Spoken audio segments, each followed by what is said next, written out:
Hey guys, Andrew Davidson here, and welcome back to another As Per My Ability video. And welcome to 2022. If you like what we do here at As Per My Ability, if you like our videos, if you like our content, if you like just board games in general, do us a favor, comment, like, subscribe, do all that fun YouTube stuff. Make sure you hit the bell so you get notifications when we post new videos. We post new content every Tuesday. Put a choose your own adventure game in one hand and a party game in the other hand. If you put your hands together, you get What Next?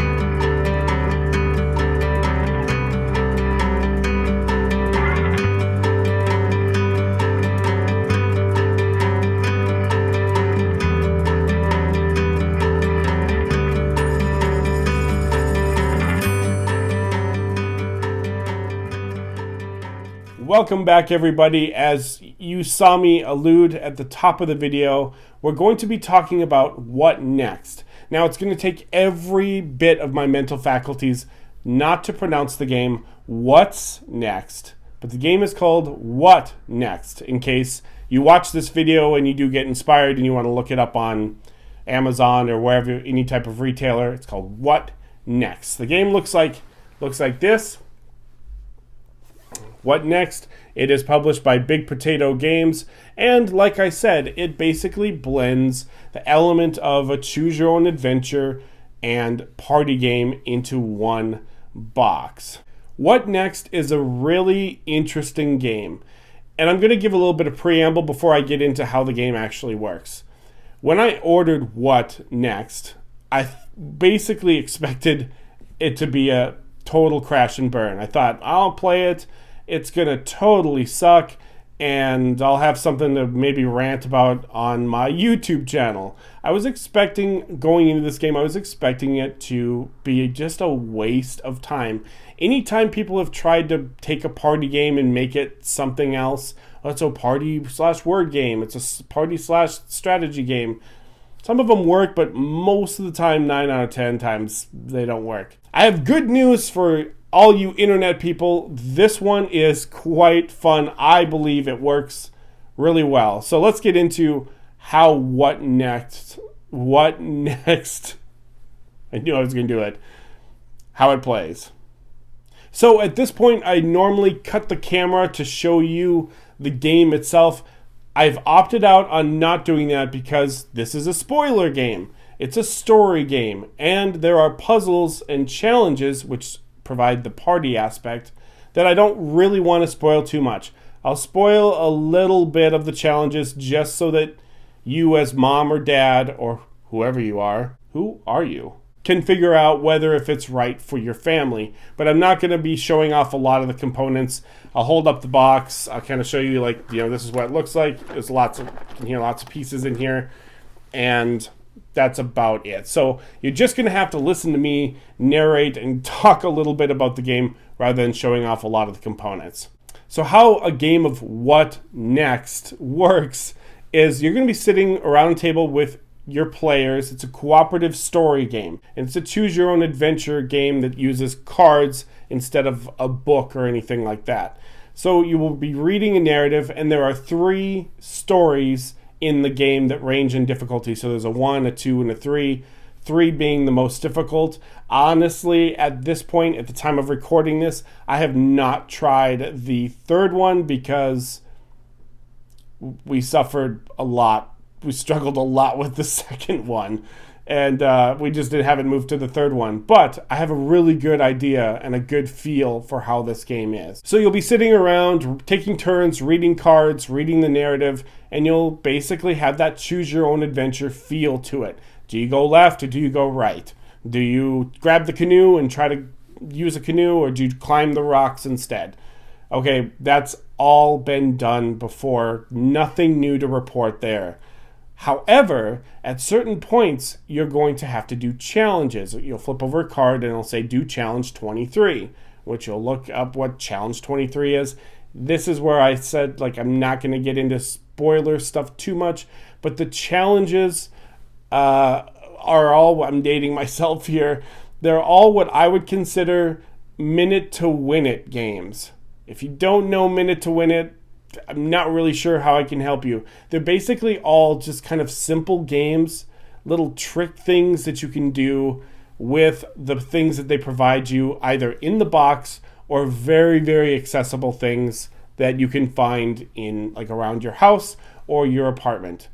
They're minute to win it games. I don't know how else to really explain that. So to give you some examples, because like I said, I will kind of spoil a little bit, just because who's going to go buy a game that says, well, there's challenges, without really getting an understanding of what these challenges are. So some of them are like the ones that come in the box. There's like little disc flicks where you'll have to hit a disc and get it like close to the table without falling over. You get so many tries. There's also a bag in the box where you have to reach into the bag and feel for all these different shaped kind of like pieces, and you have to pull out the piece that they tell you to.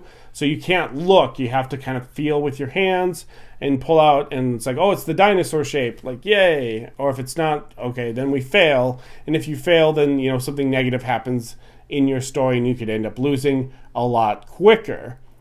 Some other ideas that work their way into the game as far as challenges, sometimes you have to flick something in the air over your head and catch it without looking, or maybe drop a card. You know, someone else in front of me is on their knees and I have to drop a card and they have to catch the card like this in between. So very, very minute to win it style challenges. Super cheesy, super dumb. God, I had a blast with this game. It was so fun. I played it over the holiday break, and out of the two games that we played, you know, the first box and the second box, we really had a great time. Both times we were like laughing. I was talking a lot of trash, like, why can't you catch the stupid disc, jackass? Everybody got involved. Everybody gets a challenge at some point. The challenges get harder. Some of them are easier. Like, some of them are just like flicking a coin. Okay, no, like, I can do that. But if someone else draws that card, they have to do the challenge. And some people just can't flip a coin up in the air and catch it or something. It's like, oh gosh, if that would have been my challenge, we would have succeeded because I can do that. But then there were also challenges that I got that someone else is like, oh, that's so easy. How could you not just do this or whatever?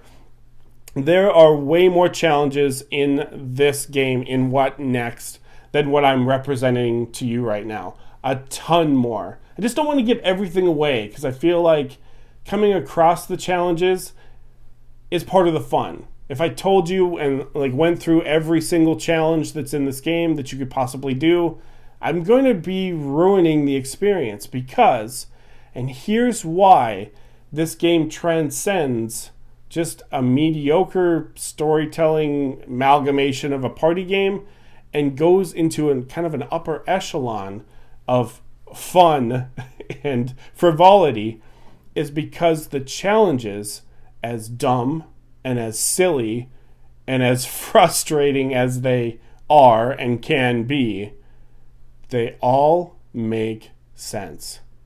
Every single one of them makes sense. What do I mean by that? They all have something to do with the story. I'll give you an example. I'll make one up from my head. Let's say you're trying to find a lost artifact, a ruby or a diamond, and it's fallen inside of the crack of this cave. And you have to reach in to grab this diamond because the whole adventure is to get into this haunted or maybe cursed cave to grab this diamond so that you can get the treasure and get out. It's actually a pretty good story. I don't know why they didn't go with that one. Anyways, I'm just making this up. And so when you get there and you get to the moment where you need to grab the ruby, you have to do a challenge. And the challenge is grabbing, like I said, going into the bag and grabbing a specific, feeling and grabbing a specific thing. That makes sense. And they do that with every single challenge. At least everyone that I've seen. Haven't cracked open box 3 yet, but they're getting better as we go along, and they're getting a little more complicated. But that's what I love. That marriage of that the theme, the mechanics, it's like what I'm doing as a silly party game, flicking something, throwing something to a friend like across the room. It all makes sense. It all mirrors what's happening in your story. They could have easily just come up with a story and then said, well, let's have a challenge. Well, they'll flick a coin. What does a coin have to do with them trying to escape from the natives in this cave or something? What does that have to do with anything? Nothing. But they took the extra time and the extra care to make sure that they came up with every single challenge being applicable to the narrative. And for that reason, my friends, I really think that this is not just a fun time. I've already told you that. Thumbs up, thumbs up, thumbs up. But it makes sense. This whole game makes sense. It just does. It just, and the minute to win it aspect is silly and dumb, but it's fun. So according to Big Potato Games, I'm looking at the box right here. It plays ages 10 and up. That's the recommended age.